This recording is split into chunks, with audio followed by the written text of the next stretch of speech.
1953년 5월 29일 날이 무슨 날일까요? 이날은 인류 최초로 8,484m죠. 에베레스트 산이 세계 최고의 이 정상에 힐러리라고 하는 영국 사람입니다.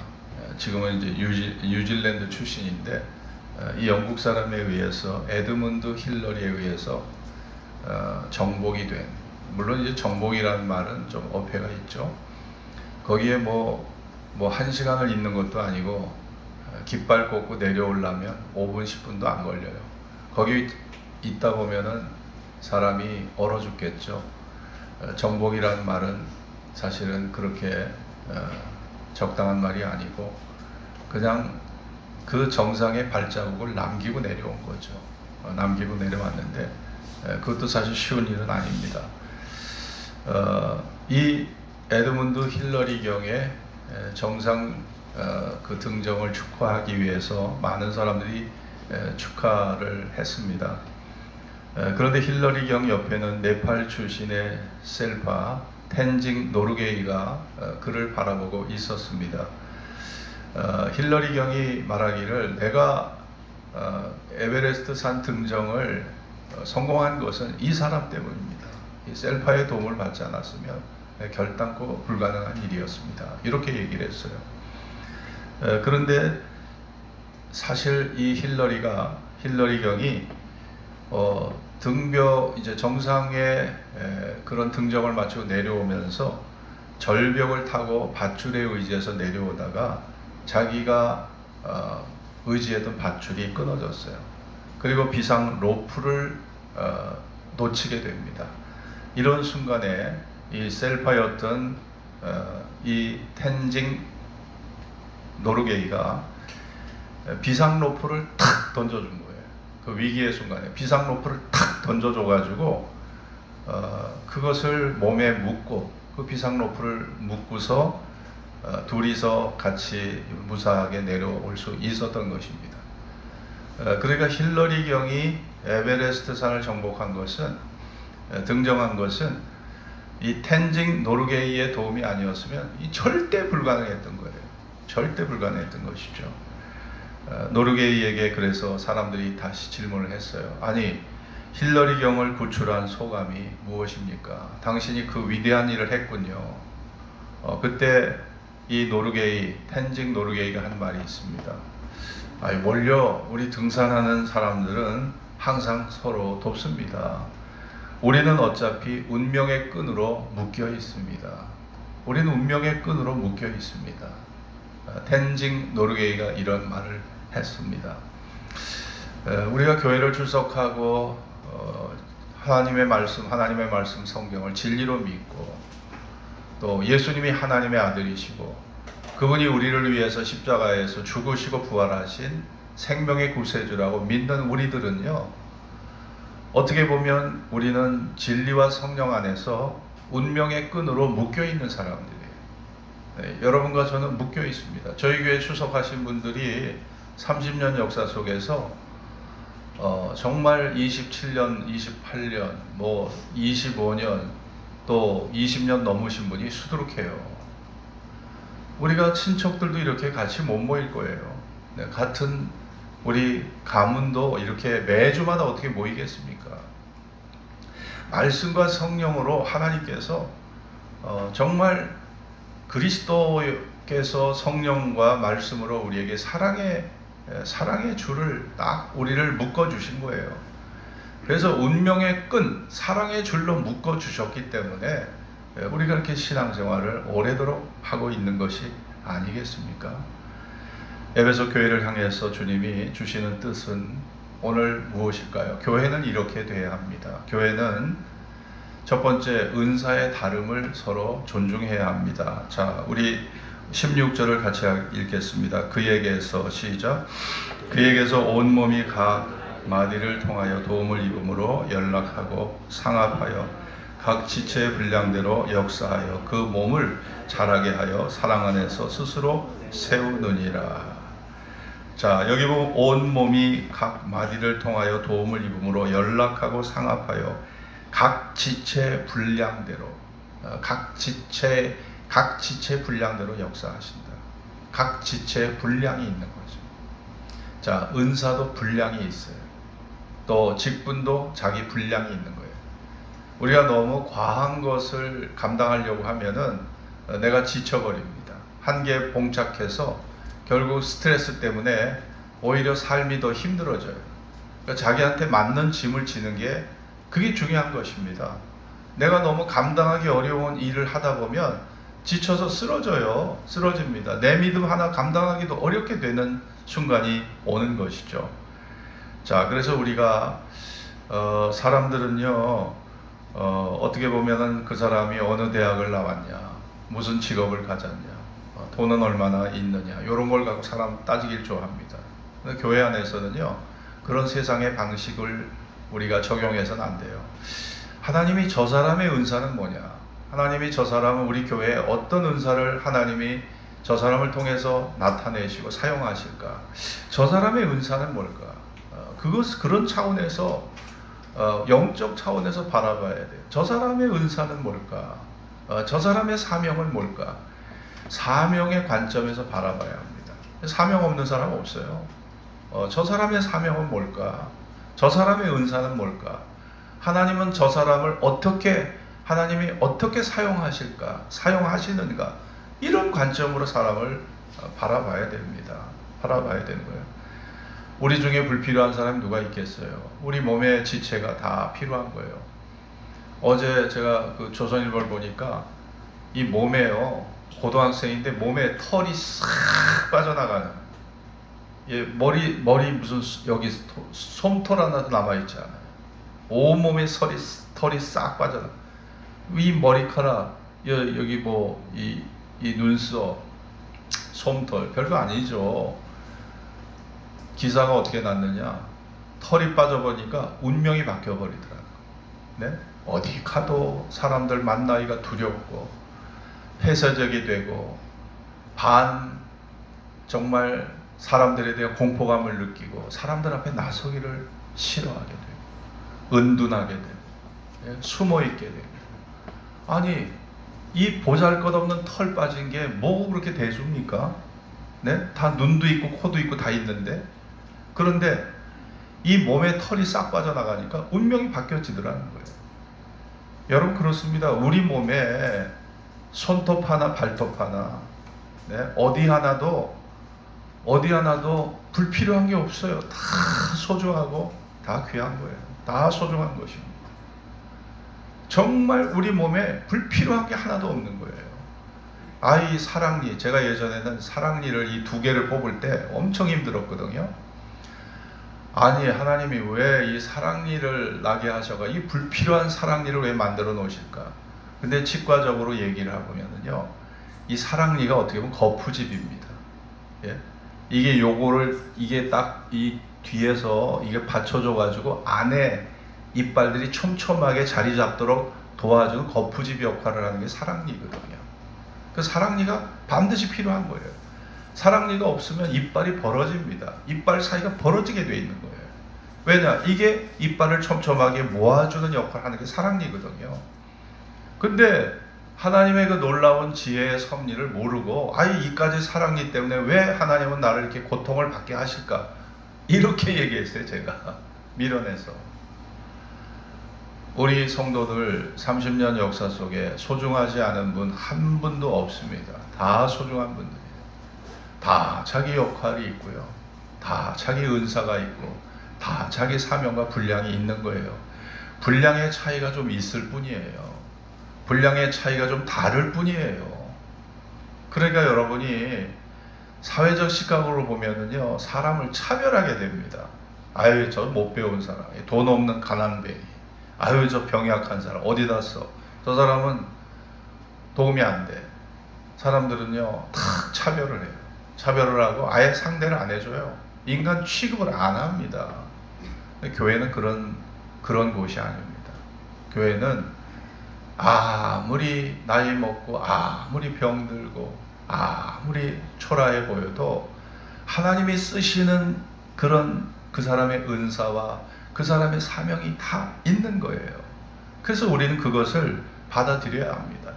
우리 몸에 솜털 하나도요, 솜털 하나도 소중한 거예요. 네? 솜털 하나도 소중한 겁니다. 그 솜털 빠져봐요. 괴물같이 보여요, 사람들이. 머리카락 다 빠져보세요. 괴물입니다, 괴물. 네?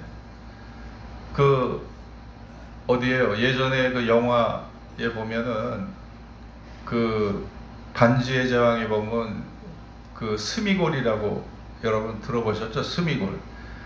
그 머리카락 다 빠지고 눈썹 다 빠져 스미골 되는 거예요. 다 괴물 됩니다. 스미골 되는 거예요.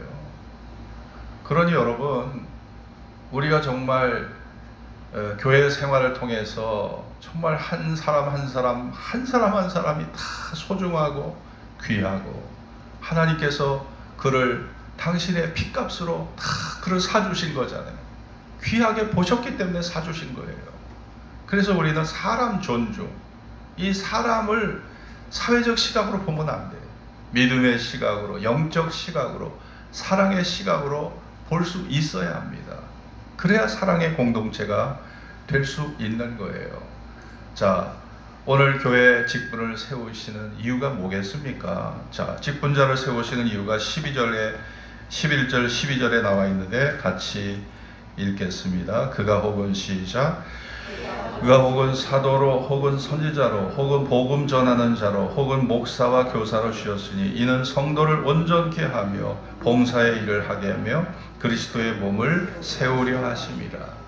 자, 그리스도의 몸을 세우도록 하기 위해서, 교회를 세우도록 하기 위해서, 교회를 세우도록 하기 위해서, 교회는 목사 혼자 힘으로 할 수가 없어요. 목사에게 사모가 필요합니다. 사모의 도움이 절대적으로 필요합니다. 장로님들의 도움이 절대적으로 필요해요. 제가 아무리 생각이 옳고 바르다고 해도 당회를 딱 해보면 역시 우리 장로님들이 현명하셔. 장로님들 말씀 한마디 한마디가 다 그게 생각의 균형미를 잡게 하거든요. 그러니까 저 혼자 생각하는 거하고 여럿이 모여서 어떤 의논에서 결정한 거하고 결과물이 달라요. 그러니까 하나님이 장로님들을 세워주신 거예요. 다 소중한 분들입니다. 안수 집사님들, 그리고 우리 권사님들, 그리고 우리 성도님들, 또 교사 구역장님들, 그분들의 역할 없이 어찌 교회가 세워질 수 있겠습니까? 정말 어느 하나도 소홀히 여길 수 있는 게 아무것도 없어요.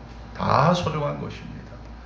하나님께서 교회 직분자를 통해서 성도를 온전하게 하고 봉사의 일을, 섬기는 일을 하게 하시고 그리스도의 몸인 교회를 세우도록, 네? 세운다는 거에 반대말은 파괴하는 거예요. 교회가 없어지면 마귀가 좋아합니다. 세상은 좋아하겠죠. 예수 믿으라고 강요하고, 예수 전한다고 소리 지르고, 교회 다니면서, 교회 다니는 사람들, 하는 일 보면 그렇게 모범적이지도 못한데, 그 예수 믿는 사람들 때문에 참 사회가 혼란스러워. 이렇게 부정적으로 보는 사람이 있어요. 여러분, 물론 사회적 시각으로 보면 그런 시각으로 볼 수도 있겠죠. 그러나 우리가 죽음 이후에 하나님의 심판이 있고, 죽음 이후에 천국과 지옥이 있고, 죽음 이후에 영생의 길이 있다고 한다면, 여러분, 누군가는 그 사실을 알려줘야 되잖아요. 누군가는 그 사실을 전해야 되잖아요. 사람들을 믿게 해야 되잖아요. 네? 그래야 이 교회가 존재하는 이유가 뭐겠습니까? 예수 그리스도의 복음을 전해서 사람들을 예수 믿게 하려고, 사람들을 예수 닮아가게 하기 위해서 교회가 이 땅에 존재하는 것입니다. 교회가 존재하는 거예요. 이 영원한 천국과 지옥이 없다면, 죽음 이후에 영생의 세계, 부활의 생명이 없다면, 먹고 마시고 즐기자고 하겠죠. 그거 이상 뭐가 있겠습니까? 그러나 영생이 있고 부활의 생명이 존재하고 하나님의 심판이 존재하고 하나님의 말씀의 약속대로 모든 것이 되어진다고 믿는다면, 우리는 이 세상에 정말 교회가 꼭 필요한 존재입니다. 교회가 꼭 필요한 거예요. 우리가 교회 직분자를 세우고 은사를 주시는 목적이 뭐겠습니까? 결국은 교회를 세우는 데 있는 거예요. 하나님의 교회, 결국 교회를 세워서 복음을 전하게 하시는 목적이 거기 있는 겁니다. 세들백 교회 릭 워렌 목사님, 그분 목적을 이끌어가는 교회라는 그런 말씀을 그분이 하셨는데, 교회는요 조직이 이끄는 게 아니고요, 네? 전통이 이끄는 것도 아니고, 교회 헌법이 이끌어가는 것도 아니고, 무슨 각 위원회가 이끌어가는 것도 아니고, 정말 교회는 결국은 하나님이 주신 목적이 이끌어가는 거예요. 하나님이 주시는 목적. 그 목적이 뭡니까? 그리스도의 몸을 세우는 것입니다. 복음의 말씀을 전해서 예수 믿도록 하여 하나님의 믿는 자를 많아지게 하는 것, 이게 교회를 세우는 것이에요. 그리고 교회에 나오는 그 구성원들, 교회에 나오는 성도들이 예수를 닮아가게 하는 것, 예수를 닮게 하는 것, 그것이 교회를 세우는 것입니다. 그 목적을 위해서 교회가 존재하는 것입니다. 그러기 위해서, 자, 우리 16절 다시 읽겠습니다. 16절, 그에게 시작. 그에게 온몸이 각 마디를 통하여 도움을 입음으로 연락하고 상합하여 각 지체의 분량대로 역사하여 그 몸을 자라게 하여 사랑 안에서 스스로 세우느니라. 여기 보면 사랑 안에서 스스로 세운다. 교회가 제일 중요한 것은요, 제일 중요한 게 사랑인 거예요. 여러분과 제가 예수님과 사랑 때문에 그 사랑의 포로가 돼서, 그 십자가 사랑의 포로가 돼서 여기까지 살아왔어요. 여기까지 믿어온 거예요. 야, 사랑의 힘이 놀랍죠. 저는 정말 청년 시절에 18살 나이에 제가 폐결핵 걸려서 3년 8개월을 앓았잖아요. 각혈을 하고 얼마나 각혈을 했는지. 그때 제 사진을 여러분에게 보여줄 수가 없어요. 왜냐? 완전 해골이야, 해골. 그때 제 사진을 보면 여러분 깜짝 놀래. 지금은 그때 두 배를 쪘어요, 제가. 그때 사진을 제가 공개를 못 합니다. 완전히 해골 바가지인데 뭐 뼈만 남았어요, 그때 당시. 사랑의 감격을 알게 하시고 그 사랑의 포로가 돼서 제가 45년, 50년을 믿고 있잖아요. 네? 50년 넘게 45년 세월을 믿고 있지 않습니까?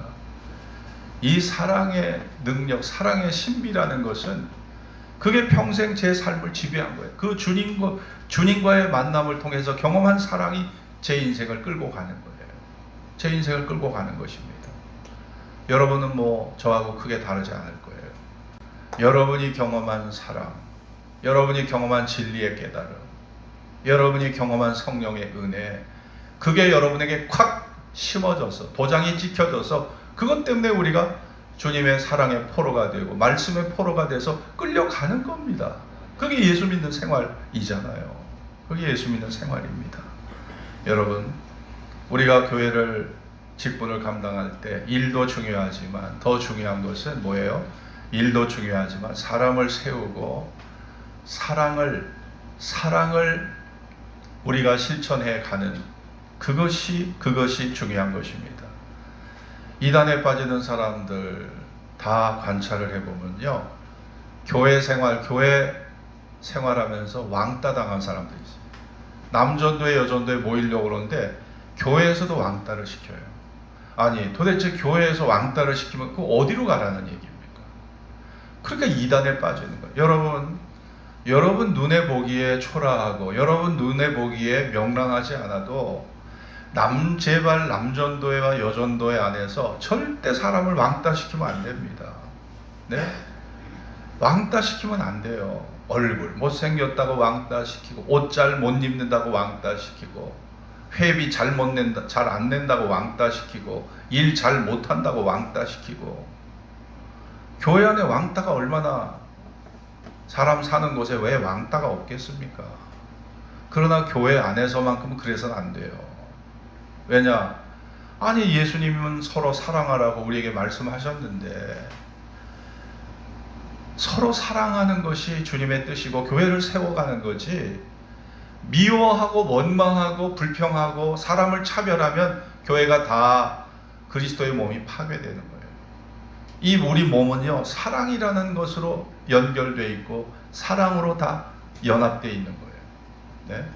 왼손과 오른손이 싸우는 법이 있습니까? 혓바닥하고 이빨이 싸우는 법이 있냐고요. 혓바닥하고 이빨하고 싸운다고 생각해 보세요. 그러면요, 그냥 혀가 이빨을 그냥 막 깨물어 버리고, 그러면 뭘로 우리가 음식을 삼키겠냐고요. 여러분, 우리 몸은 싸우지 않아요. 언제나 이해하고, 언제나 도와주고, 언제나 하나 돼서 그냥 하나 된 모습으로 잔잔히 흘러가잖아요. 그게 우리 몸의 원리고, 이게 창조의 원리고, 이것이 하나님의 사랑의 원리가 우리 몸에 딱 붙어 있어요. 멀리 가서 사랑과 멀리 가서 하나님의 창조의 원리를 멀리 가서 배울 필요도 없어요. 우리 몸에 하나님의 사랑의 원리, 창조의 원리가 우리 몸에 다 기록되어 있잖아요. 이 원리를 보면 교회가 어떤 교회가 되어야 하는 것이 몸의 원리 속에 다 드러나지 않습니까? 그러잖아요. 그러니까 왕따는 하나님의 원리가 아닙니다. 사랑의 원리도 아니에요. 세상에서 외모 보고 판단하는 세상의 기준이고, 거기에서 비교가 나오고 차별이 나오고 열등감과 우월감이 나오고, 그것이 사람을 불행하게 만드는 그런 불행의 첫째 요소가 될 수 있는 것입니다. 교회 안에서는요, 왕따 시키면 안 돼요. 네? 저희 교회는 비교적 저는 그런 요소가 적다고 생각합니다. 저희 교회는 그나마 다행이죠. 근데 그렇지 않은 교회도 많이 있어요. 그렇지만 않은 교회도 많이 있습니다. 아프리카 대륙을 다니면 선교에 힘썼던 리빙스턴이 전기를 썼습니다. 리빙스턴의 전기를 쓰면서 리빙스턴이 가르치신 말씀 가운데 그 리빙스턴을 경험한 어떤 아프리카 추장에게 물어봤어요. 리빙스턴 선교사님이 가르치신 말씀 중에 제일 기억나는 거 한번 말씀해 주십시오. 제가 지금 리빙스턴의 전기를 쓰고 있습니다. 그러니 리빙스턴 선교사님이 가르쳐 주셨던 제일 귀한 말씀을 저에게 한번 기억해서 말씀해 달라. 그랬더니 그 아프리카 추장이 이런 말을 했어요. 글쎄요, 리빙스턴 선교사님이 무엇을 가르쳤는지 저는 다 기억할 수 없습니다. 그러나 분명히 제가 기억하는 것은 그는 우리를 사랑했다는 겁니다. 제가 그분의 말씀을 다 기억하지 못하지만 그분은 우리를 진심으로 사랑했다는 겁니다. 이게 중요한 거예요. 네? 이게 중요한 것입니다. 강 목사가 30년 목회를 했는데, 강 목사가 글쎄 우리가 30년 됐지만 강 목사가 우리를 교인들을 이용해 먹은 것 같다. 교인들을 이용해 먹은 것 같다. 이랬다면 저는 목회 실패자입니다. 전 목회를 헛한 거예요. 제가 여러분을 이용해 먹었다, 그 기억을 갖고 있다면 저는 실패한 목회죠. 그러나 여러분이 강 목사는 좀 부족하지만 그래도 진리대로 가르치려고 했고, 말씀 중심으로 가르치려고 했고, 그리스도의 사랑을 나타내려고 노력했다, 이렇게 기억해 주신다면 저는 목회를 헛한 게 아니에요. 여러분이 저를 그렇게 기억해 주신다면 저는 정말 편안히 눈을 감을 수 있을 거예요. 그렇습니다. 여러분, 우리가 어떤 일을 하든 어떤 봉사를 하든 결론이 뭐가 돼야 돼요? 결론이 사랑이 돼야 돼요. 사랑이 돼야 돼요. 여러분, 결론이 사랑이 돼야 합니다. 아니, 그리스도의 몸을 세우려면 이 몸의 원리를 따라서 살아야 돼요. 몸은 싸우는 법 없어요. 원망 불평하지 않습니다. 있는 그대로 받아들이고 잔잔히 가요. 네, 잔잔히 갑니다. 여러분, 오늘 마틴 루터 킹 목사님이 노벨 평화상을 수상한 자리에서 그가 연설을 했는데, 이렇게 그는 연설을 마무리했다고 전해지고 있습니다. 아직도 세상을 움직이는 힘, 그것은 사랑입니다. 그러면 이제 우리가 사랑하기 위해서 우리는 서로 손을 잡아야 합니다. 한 사람의 중풍병자를 고치기 위해서 4명의 친구들이 손을 잡은 것처럼 우리도 하나님의 뜻, 하나님의 사랑을 이루기 위해서 서로 손을 잡아야 합니다. 이렇게 설교를 했던 것이죠. 여러분, 직분이라는 것은요, 계급도 아닙니다. 명예도 아니에요. 직분이라는 것은 섬기라고, 더욱 섬기라고, 더욱 봉사하라고, 더욱 사랑하라고 주신 사명입니다. 직분은 사명이에요. 더욱 봉사하고 더욱 섬기고 더욱 사랑하라고 주시는 사명이에요. 사명. 직분은 사명입니다.